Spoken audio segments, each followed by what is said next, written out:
Hello बच्चों, let's see the question.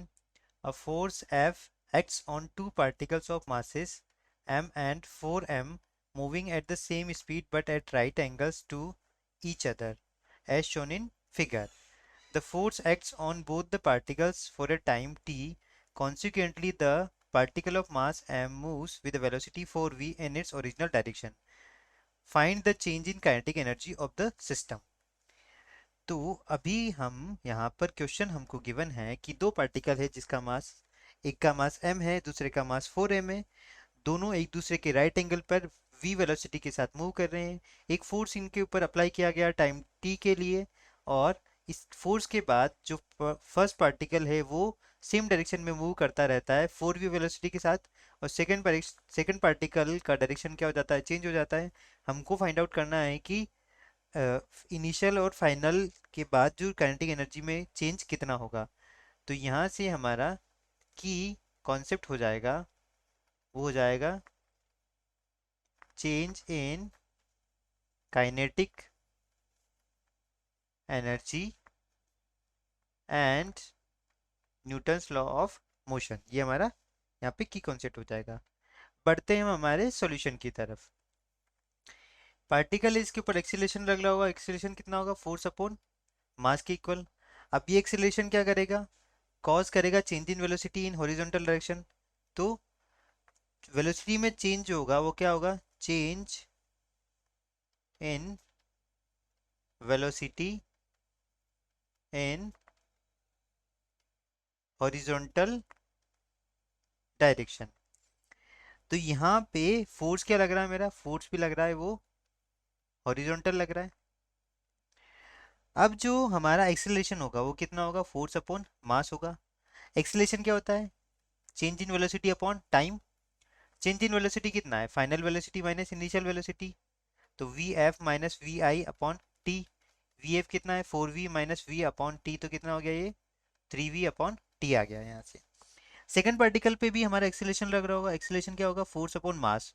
Force, इसका मास कितना है, 4m लग रहा होगा। तो एक्सेलरेशन कितना हो जाएगा, ए डैश, अगर यहाँ से फाइंड आउट करूँ, a1 फाइंड आउट करूँ, तो a1 की वैल्यू कितनी हो जाएगी, यहाँ से a1 की वैल्यू हो जाएगी फोर्स अपॉन 4m। तो f अपॉन m की वैल्यू क्या है, 3v अपॉन टी। तो इसको क्या लिख सकता हूँ, 3v अपॉन 4t आ गया ये। ठीक। अब using Newton's law of motion में इसकी वेलोसिटी फाइंड आउट करना होगा कि बाद में क्या वेलोसिटी होगी इसकी। तो v1 फाइंड आउट करूंगा। v1 क्या हो जाएगा यहाँ से, तो ये v1 की हो जाएगा इसका u plus at a1 into t. Initial velocity क्या है इसकी, जीरो है। v1 की वैल्यू क्या हो जाएगी यहाँ से, a1 की वैल्यू कितनी है, 3v अपॉन 4t है, इंटू टी आ गया, टी से टी कैंसिल हो गया। तो v1 की वैल्यू कितनी आ गई, 3v अपॉन कितना आ गया ये 4 आ गया। ठीक है। अभी पार्टिकल हमारा इस तरीके से गिवन है, ये 4m मास का है। इस पे जो हॉरिजॉन्टल वेलोसिटी कितनी लग रही है, 3v अपॉन 4 लग रही है। और जो वर्टिकल वेलोसिटी क्या होगी, अब देखो ये जो एक्सेलरेशन है क्या करेगा इसका, ये इंक्रीज करेगा हॉरिजॉन्टल वेलोसिटी। जो एक्सेलरेशन है क्या करेगा, इंक्रीजेस इट्स हॉरिजॉन्टल वेलोसिटी। तो इसकी जो हॉरिजॉन्टल वेलोसिटी कितनी हो जाएगी, 3v अपॉन 4 हो जाएगी। ये हमको v दिया हुआ है। तो यहाँ से इसका रिजल्टेंट वेलोसिटी v डैश कितना आएगा, इनको वेक्टरली हम ऐड करेंगे तो कितना हो जाएगा, 3v अपॉन 4 का whole square plus v square. तो v डैश की अप्रोक्सीमेट वैल्यू यहाँ से आ जाती है, ये कितना हो गया, ये 9/16 v square plus v square आ गया यहाँ से। तो ये हमारी अप्रोक्सीमेट वैल्यू आ जाती है 1.25 v आ गया। अब हमको फाइंड आउट करना है चेंज इन काइनेटिक एनर्जी। तो यहाँ से हम देखते हैं चेंज इन काइनेटिक एनर्जी। तो क्या होगा, वो डेल्टा के ई किसके इक्वल हो जाए, डेल्टा के ई इक्वल हो जाएगा हमारा kinetic energy final minus kinetic energy initial. पहले काइनेटिक एनर्जी इनिशियल की वैल्यू देखते हैं। इनिशियली कितना था, half m v square plus उसका फर्स्ट सेकंड पार्टिकल का कितना था हमारे पास, सेकंड पार्टिकल का हमारे पास था हाफ, उसका मास कितना है 4m इंटू वी स्क्वायर आ गया।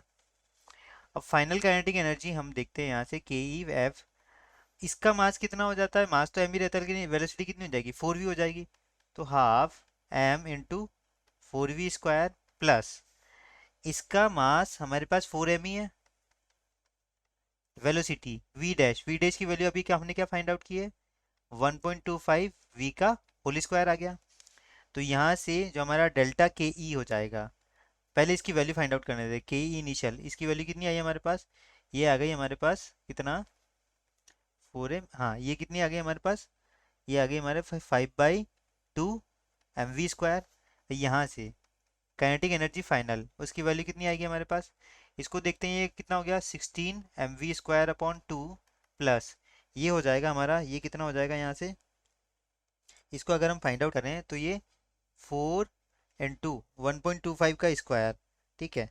तो ये हमारा यहाँ से हो जाएगा कितना, 4, अगर 4 इंटू 1.25 का इस 1.25 वी का होल स्क्वायर अपॉन 2, तो ये हो जाएगा हमारा 1.25 इंटू 1.25 हमारा होता है कितना हो जाएगा यहाँ से, 1.25 इंटू 1.25 यहाँ से हमारा हो जाएगा 1.4 इंटू 1.56 v²। अब 1.56 को मैं मल्टीप्लाई करूँगा किससे, अगर 4 से मल्टीप्लाई कर दूंगा कितना आएगा, 6.25 आएगा।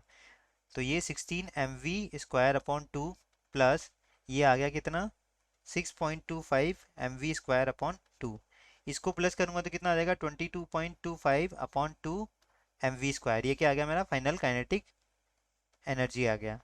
अब यहाँ से अगर डेल्टा के ई फाइंड आउट करना है, चेंज इन काइनेटिक एनर्जी, के ई एफ माइनस के ई इनिशियल, के ई एफ कितना है, 22.25 upon 2 minus mv² minus 5/2 mv²।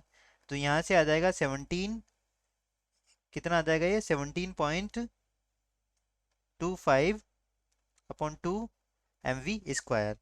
तो यहाँ से अगर जो आता है 17.25 को अगर मैं डिवाइड करूँ किससे, 2 से, तो ये कितना आ जाएगा, 8.625 mv²। ये क्या आ गया मेरा चेंज इन काइनेटिक एनर्जी। तो यही क्या है मेरा फाइनल आंसर है। I hope you understood it well. Best of luck.